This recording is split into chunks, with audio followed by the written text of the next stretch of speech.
bonjour, hola, cherche, quizás, ciao, hola, salut, hello, and welcome to this video on the new Brexit rules.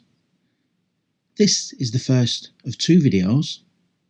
Our first video is about travelling and working from the United Kingdom in the European Union, and video 2 will be about coming from the European Union to the United Kingdom at 2300 hours Greenwich Mean Time on the 31st of December 2020. The UK's transition period from when it left the European Union came to an end, and with it all the transition arrangements that were currently running. A trade agreement was agreed before this time, and this video is about what arrangements are currently in place as of January 2021. What I'm not going to cover in this video, however, are any COVID-19 coronavirus restrictions or travel restrictions that are in place at this time. This is purely about the rules following the United Kingdom's departure from the European Union and the end of the transition. First, we're going to look at if you're a tourist travelling to the European Union from the United Kingdom. If you're travelling to any European Union country, Iceland, Liechtenstein, Norway or Switzerland, on the day of travel, you'll need your UK passport to have at least 6 months left on the date, and also be less than 10 years old, even if it has 6 months or more left. The exception to this is travel to Ireland, where you can use your UK passport as long as it is valid for the duration of your stay in the Republic of Ireland. There's no need for a visa for short tourist trips to EU countries, and you can stay for 90 days in total out of a 180-day period. So in a 6 months period, you can travel around the EU and stay in the EU for a total of 90 days. And this 90 days does not have to be consecutive, it can be added up in multiple journeys. However, if you're visiting Bulgaria, Croatia, Cyprus or Romania, if you visit these countries, your visits to other EU countries do not count towards the 90-day total. However, you will need a visa if you want to stay longer than 90 days total in a 180-day period, work in any of these countries, study, or travel on business. However, you can travel to and work in the Republic of Ireland the same way as we did before the 1st of January 2021. Looking next at business travel for travellers from the United Kingdom travelling to the European Union. Business travel includes travelling for meetings and conferences, providing services, and this isn't just for a company, it can be with a charity, or it can be touring for the purposes of art or music. You may not need a visa or work permit if you're staying in the European Union, Iceland, Liechtenstein, Norway or Switzerland for a total of 90 days in a 180-day period.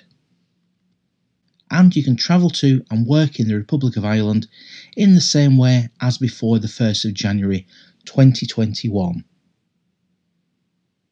You may need a visa or work permit if you're staying for over 90 days in a 180-day period, or doing any of the following: transferring from the UK branch of a company into a branch in a different country.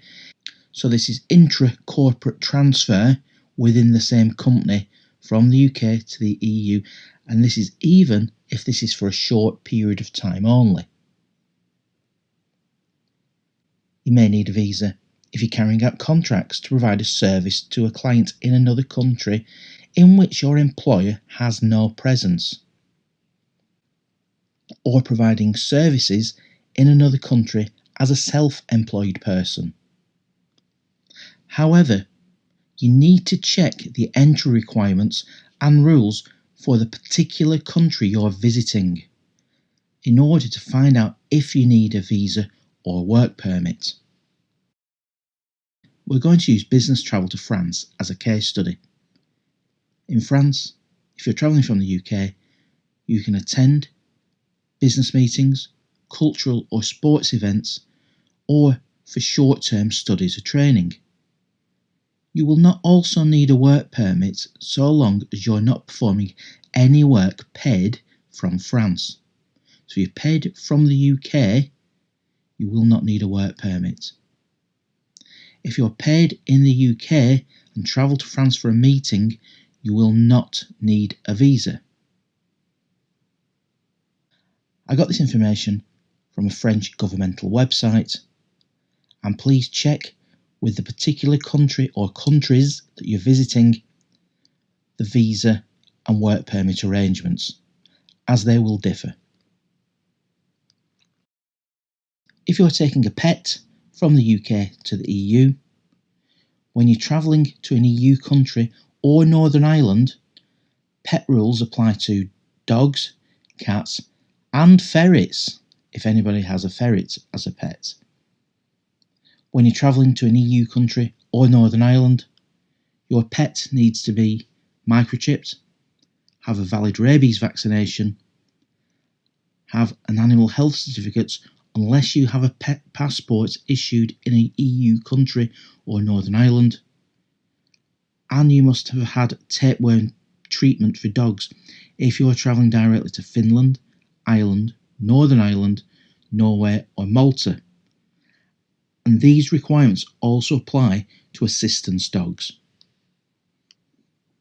You cannot take more than 5 pets into an EU country or Northern Ireland unless you're attending or training for a competition, show or sporting event, when you'll need written evidence of registration for the event when you travel. All your pets must be attending the event or the training. All your pets must be over 6 months old and meet all other requirements for pet travel in that country. So again, check specific requirements for the country that you are visiting. For UK mobile telephone roaming in the EU, surcharge-free roaming when you travel to EU and EEA countries is no longer guaranteed. The UK government set legislation with the Mobile Roaming EU Exit Regulations 2019 that set a £45 per month billing period limited, which is €50 under EU law. You cannot though continue to use mobile data services when roaming unless you actively choose to continue this spending. It's also a law that customers receive alerts when they are at 80% and 100% data usage within their spend. As of January 2021, a number of UK mobile operators have stated that they have no current plans to change their mobile roaming policies. However, this could change in the future, and you should always check your mobile operator's roaming policies before travelling abroad, not just only to the EU, EEA, but also all around the world.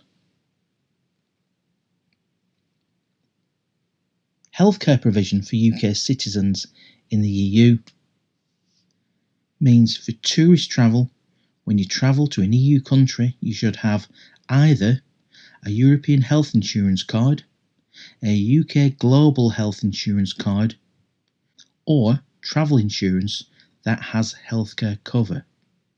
However, there's different guidance for healthcare if you're visiting Spain, visiting the Republic of Ireland, or going to live, study or work in the EU.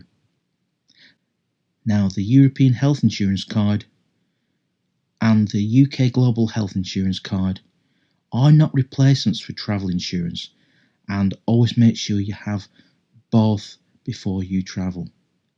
Each healthcare system is different per country, and in some countries you might have to pay for your medical treatment. An example of this is if you're visiting Spain, a European health insurance card or a UK global health insurance card covers you for state healthcare, not private treatment. With a European health insurance card or a global health insurance card, you can get medically necessary treatment in Spain on the same basis as a Spanish citizen. That means you'll get healthcare services for free or at a reduced cost. If you're ordinarily a resident in the UK, you can get necessary healthcare from state healthcare services in Ireland during your visit should you need them. But necessary healthcare means healthcare which has become medically necessary during your stay, for which you can't reasonably wait until you're back in the UK to receive it. But I do recommend, even if you're travelling as a tourist, but especially if you're going to live, study or work in the EU, seek advice from each country you're visiting, because as we've seen already, the system does change slightly from one country to another. If you want to take food or drink to the EU, you are not able to take meat, milk or products containing them into European Union countries. There are some exceptions. For example, certain amounts of powdered infant milk, infant food or pet food required for medical reasons is allowed to be taken into certain countries. But check the rules about taking food and drink into the EU on the European Commission's website, and also the websites of any countries that you are visiting. If you want to take plants to the EU, you'll need a certificate to take certain plants and plant products into EU countries. And these plants, plant products and other objects are listed under a European regulation. And for them to enter the EU, they must have a phytosanitary certificate guaranteeing that they are properly inspected, free from quarantine pests, within the requirements for regulated non-quarantine pests, and practically free from other pests. They must be in line with plant health requirements of the EU as laid down in EU regulations. If you want to drive in the EU, if you're taking your own vehicle, you'll need a green card and display a GB sticker on your car. You might also need an international driving permit to drive in some EU countries and Norway if you have a paper driving licence or a driving licence issued in Gibraltar, Guernsey, Jersey or the Isle of Man. If you want to export goods to the EU, you must declare goods that you take with you to sell outside the EU.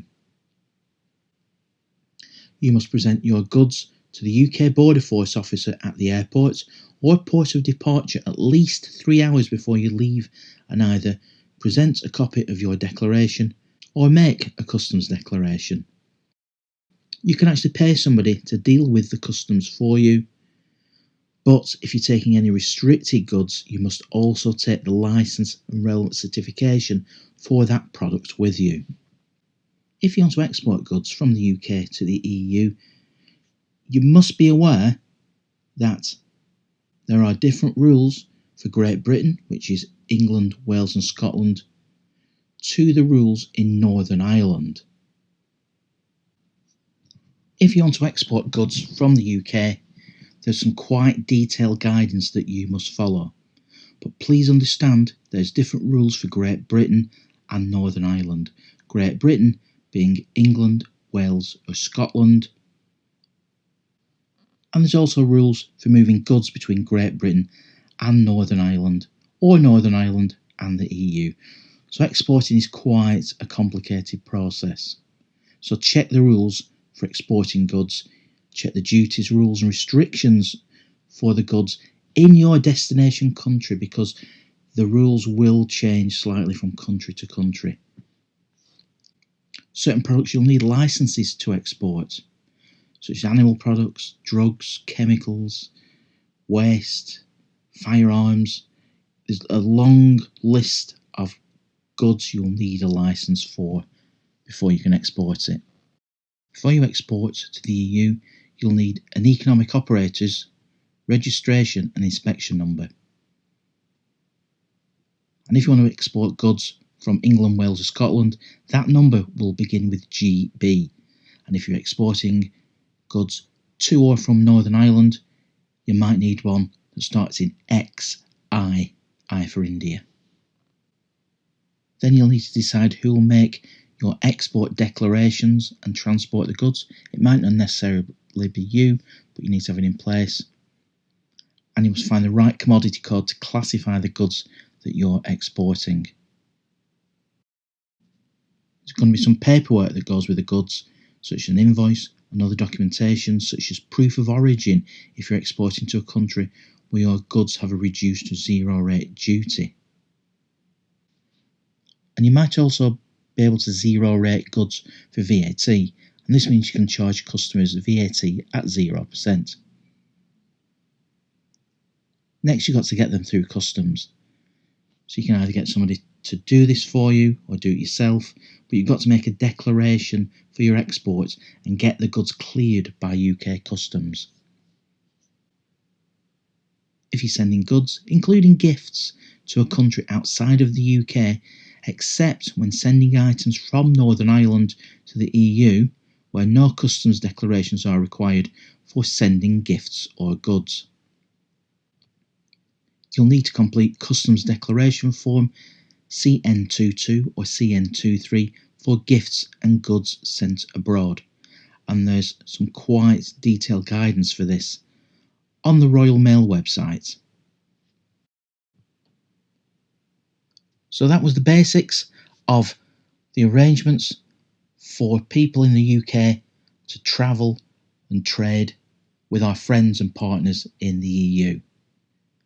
Our next video will be the reverse, on if you're based in the EU, how you can travel to the UK and import goods into the UK. Thanks so much for watching, and goodbye.